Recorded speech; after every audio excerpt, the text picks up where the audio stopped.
Hey, it's Matt Sager, and I wanted to talk about this the other day, but I got sidetracked because Joss Whedon had horrific allegations leveled against him by former members of his stunt team way back in the Buffy days. And I thought that, in light of the accusations he's been facing lately, in particular from Ray Fisher of the Justice League, calling him gross, inappropriate, and essentially a toxic person to work with, I felt that I really had to address that, especially because I am a Joss Whedon mega fan.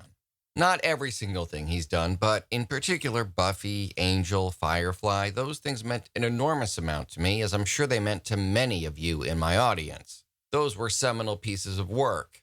And the idea that there was toxicity in those workplaces was very upsetting. And so I needed to talk about those allegations, put them out there, and I'm still waiting and hoping for a response of any kind from Joss Whedon, but his pattern seems to be that people level very disturbing accusations against him that seem very credible, usually with someone to back them up. In this case, it was a stunt duo, a husband and wife team.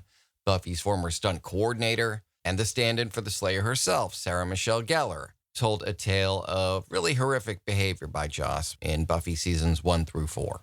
And in the face of these rather alarming allegations, Joss's pattern is to remain silent. So far, that's what he's been doing about both what Ray Fisher said about him and this latest set of allegations from the Buffy stunt duo. I hope he's got a side of the story, because frankly, I'd love to hear it. But what I'd wanted to discuss on Monday is a comic book adaptation movie currently streaming on Netflix that debuted last Friday. It's called The Old Guard. It's quite good. It's written by the same person who wrote the original comic, something that is undoubtedly a big part of why it works so well, writer Greg Rucka. The Old Guard first was published by Image in 2017, and there's a new series of it going on now. Actually, issue number 5 dropped today, called The Old Guard Force Multiplied. It's a really interesting concept, executed quite well. I'm a big fan of Greg Rucka's work, going back to, honestly, I believe I discovered him with Oni Press's Queen and Country. I've read much of his superhero work as well for DC, and he does that very well too, but it's when he dabbles outside the lines, the margins of what is considered typical comic book type material, delves into stuff like this, that he gets really good. And in addition to enjoying the comic, I think that the movie is very much worth your time. Let's face it, we're all inside watching more Netflix than usual. Let's be thankful that they've got some good material on offer. And let me talk a little bit about the movie while doing everything I can to avoid spoilers. Obviously, I'm going to be doing a little bit of discussion about the plot, the premise, some events of the movie. So if you're really excited for and/or are definitely going to watch The Old Guard, listen with caution, because it may very well be the case that you just want to be totally surprised. What is this about? What's the milieu? What happens with the characters? And I'm going to be touching on a little bit of that. So forearmed is forewarned. The Old Guard is a team of immortal warriors. How they're chosen, what their purpose is, it's not entirely clear, only that they're bound by their blessing and curse of being imbued with what could really be described as a burden of immortality. In the very first scene, they are shot to pieces, and their leader, Andy, played by Charlize Theron, does a bit of voiceover wondering about how each time this happens, it hurts, it sucks, and each time you wonder, and she says this with a bit of mixed fear and sadly some hope, will this be the last time? As in the last time we are murdered terribly and have to just pick up and resume what is kind of a Sisyphean existence. Trying to make the world a better place, trying to eliminate evil people, evil institutions, trying to lay the groundwork for a better world, a task that, let's face it, pretend you or I. Sure, immortality sounds fun. There's a lot of problems with it, which the movie discusses and which I will delve into. But imagine it being your job to improve this world, looking at where we are right now, where we've come from, where we hope to go. Think about the responsibility, the magnitude of that, and think about how hopeless it must feel. The Old Guard does recover from this attack, and it's not long before they find themselves in Morocco. One of the members of the Old Guard, a man named Booker, has gathered the team and told them that they're to meet with an ex-CIA agent named Copley. He says it's an important job. It matters to him a great deal that they at least take the meeting and talk about it. Everyone is very suspicious, very wary, not of Booker, but of the job itself. Seems risky, needlessly risking exposure. Another thing about being an immortal team of warriors, I can imagine it might have been easier in ancient times, medieval times, basically any time before the internet and social media, where people are going to start noticing you showing up places, always showing up at the scene of great big hot spots. And it's discussed how very tiring and endless the job is that the old guard does of finding people who might have taken pictures on their cell phones, getting in their face and finding an excuse to pick up said phones and scrub the photos off of it. But come on, let's be honest. There are cameras everywhere all the time. Everyone's posting for the gram. You start noticing Charlize Theron's been 24. Yeah, Charlize Theron looks unbelievable for what her age must be now. She's as close to a real life immortal as I think that there is right now. But yeah, that is now probably half their problem. Trying to keep their secret. For whatever reason it is that they've been tasked with this monumental responsibility, it will not help for them to be discovered. Think about the danger they would face. Think about how much they would be preyed upon. Think about how impossible their jobs would be and how much people would treat them like freaks, subject them to torture, try and extract their secret, use it for their own good. And that's where we come to with this Copley character, who tells the team that there have been schoolgirls abducted in the South Sudan and that they're getting ready to be moved. Their teachers were executed and they're in need of being saved. While this is happening, by the way, another immortal warrior is born. When I say immortal being born, what I mean is that a soldier, a woman named Nile, is out in Afghanistan hunting terrorists and is brutally murdered and wakes up with the wound entirely healed. And in a scene that illustrates the kind of problems the old guard would come to face, this is a best case early scenario for being immortal. Her team, her fellow Marines, her best friends, her comrades in arms, immediately treat her with not relief that somehow she survived, but suspicion and anger, and they ostracize her. This is an early stage of what being immortal is like. The rest of the team, meanwhile, not having yet discovered this new person who clearly belongs with them to their team. They go after the schoolgirls, and it turns out the entire thing was a setup. They're gunned down, and many of them are abducted. Only 2 remain. This was all to get them on film. Their worst nightmare. But it's worse even than that. Big Pharma has been tipped off to their existence by none other than Agent Copley. They want to extract their DNA. They want to find their secret.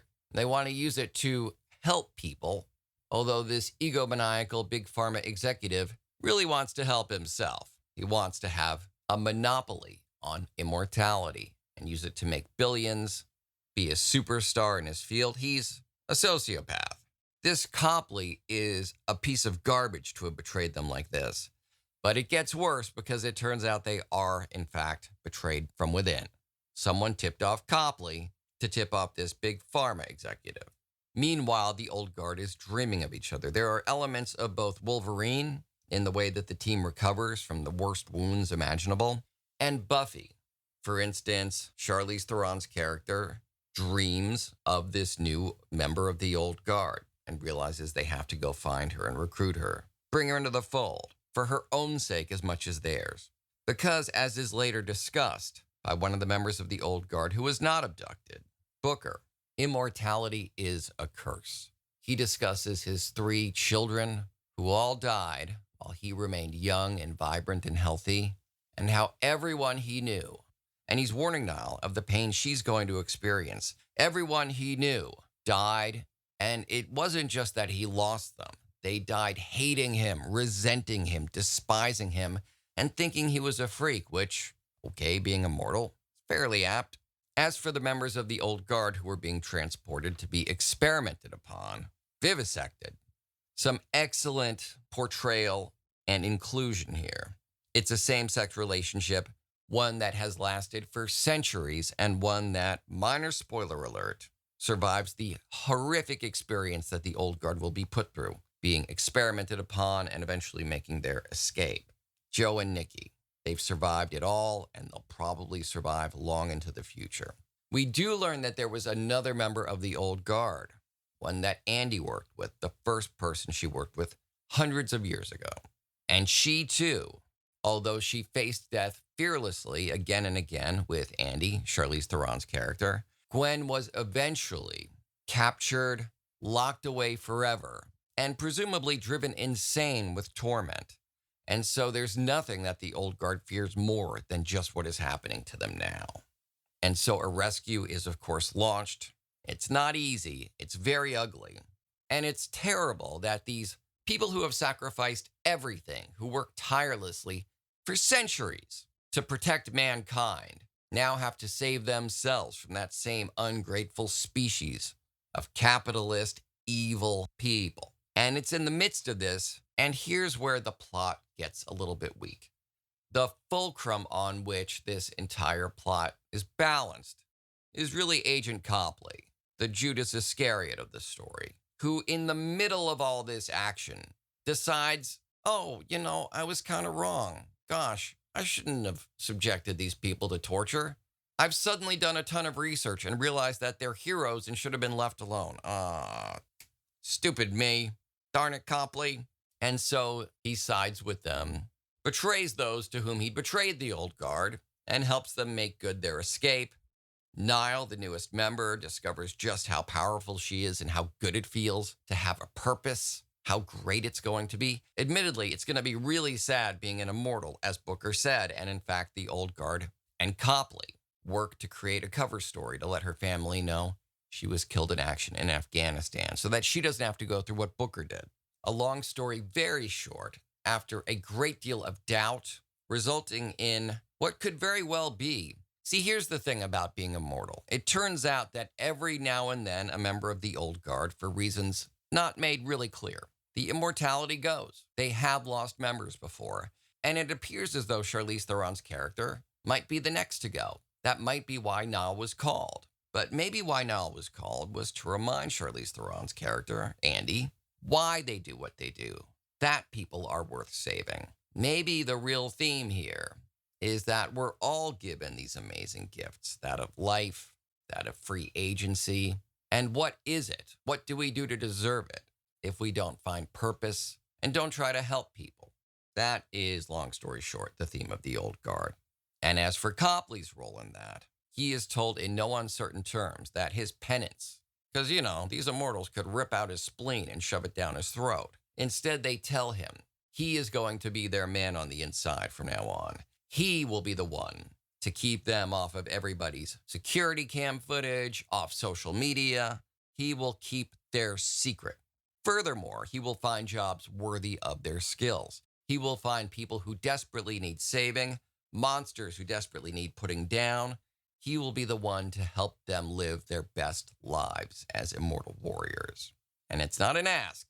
It's an order, one that he happily accepts. As for Booker, he's exiled for 100 years because he betrayed his own team, because he wanted to die and be rid of this burden of immortality. He doesn't get that. He gets 100 years of loneliness, something that everyone in the movie, and I would agree too, is kind of a slap on the wrist. 100 years is not much for someone like this. And frankly, what he put them through is pretty horrific. That is not the end of the story. There is an Avengers-style mid-credit scene that suggests, first of all, an obvious sequel is coming up for the Old Guard. And second of all, that Booker and another member of the Old Guard, who I've discussed here, have an entirely new purpose, will do something new and bold themselves with their immortality and their status as heroes of people. As, forgive me for repeating the phrase, but immortal warriors, that is what they are. Charlize Theron's character, it's not clear that she's going to survive, but it seems very likely. I recommend this really highly. It's a great comic book movie, one without spandex, one that breaks from sort of the formula that unfortunately we're starting to experience and expect from comic book movies. It's a terrific film, and I do recommend you check out the comic, by the way.